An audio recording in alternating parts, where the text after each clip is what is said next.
Well, for more on this topic, let's cross over to Jason Fung, joining us live from Toronto. He's the author of The Obesity Code, Unlocking the Secrets of Weight Loss. Thank you for joining us. Hi, how are you? Good, thank you. Now, by some estimates, the number of obese Chinese has doubled in the last decade. Help us understand why China's obesity problem has increased so much in that time. Well, I think what we have to understand is that obesity has many different causes. So it's not simply one single thing, but there are a lot of different things that can contribute. One of the main factors, though, contributing to it is this increase in highly refined foods. So as countries become more wealthy, they tend to abandon many of their traditional dietary patterns, and as they get busy, they want to buy more convenient foods, foods that come in boxes, instead of fresh foods. And there's a lot of things such as sugar, which contribute much more to obesity than other foods. And you can see that the rates of obesity rise wherever sugar intake also rises. So many parts of China, for example, if you look back to the 1990s, had virtually zero sugar intake. It was very, very low. But now it's one of the fastest growing regions in the world where sugar consumption is going up. And that's contributed a lot to this sort of thing. But also the refining of food. So instead of eating whole foods, people are eating processed foods, processed grains, processed fats, processed meats. Everything is prepackaged, and a lot of the nutrients and a lot of the natural goodness of the food is kind of stripped out of that. And that also contributes to the obesity problem. So with that being said, you mentioned a lot of issues in the national diet. Is there anything else in terms of lifestyle changes that's really helped contribute to this obesity explosion that we're seeing? Well, certainly, and it's one of the things that we talk about is a lack of physical activity. That tends to be a relatively minor issue, but definitely as people get busier, they spend more time in front of the television, they spend less time getting out and getting exercise. So that certainly contributes, although it's not as important as most people think.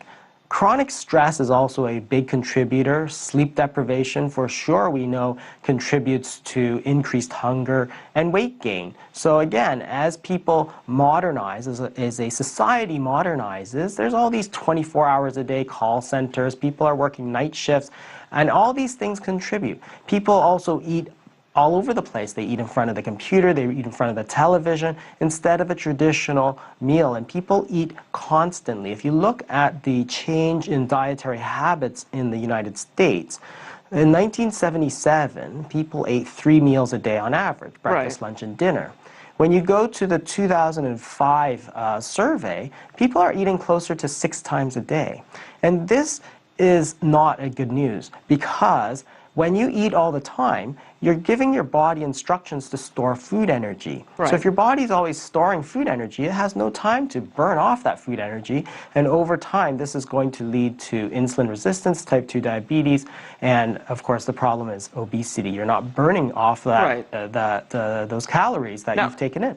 Now, Jason, with that being said, that's quite a shift from this food scarcity, which used to be a major poverty-related issue in China. So has fast food then become the poor man's diet, or what are the demographics then? Yeah, in the United States, for sure, there's a very strong relationship between poverty and obesity. If you go back about 150 years, it was the opposite. It was a rich man's disease.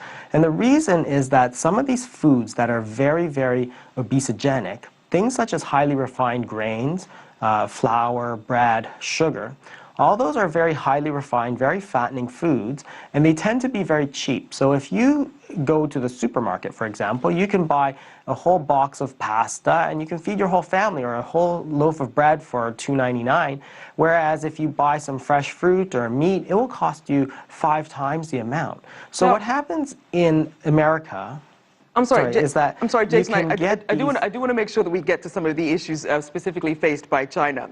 Sure. And now, it's not just the rise in obesity, but some of these associated conditions like diabetes, increased risk of cancer, and other issues. So that could really amount to a healthcare policy problem. What is this actually costing the people and the state? Well, in terms of China, the numbers are actually quite horrifying, because type 2 diabetes is the leading contributor to all sorts of very important health issues: heart disease, strokes, cancer, kidney disease, amputation, blindness, lots of different health disorders. So if you go back to a generation ago, 1980, there's only about 1% of Chinese that had type 2 diabetes. That's gone up to over 11%. So within the space of a single generation, you've got over 10 times the amount of type 2 diabetes. Right. It will basically bankrupt the healthcare system, taking care of all these, and that's not even including all the human suffering that's involved with that. And just quickly, Jason, research shows that there are very few obesity awareness programs. What's a good strategy for really raising awareness and trying to curb this obesity rate that we're seeing? I think that what people need to understand is the causes of obesity, and it's not simply a matter of calories in, calories out, because we've tried that for many years to tell people to eat less calories and to exercise more. That sort of advice is not particularly helpful. It sounds like it should work, but in the end, we've done it for 25 years, 30 years, it really hasn't worked.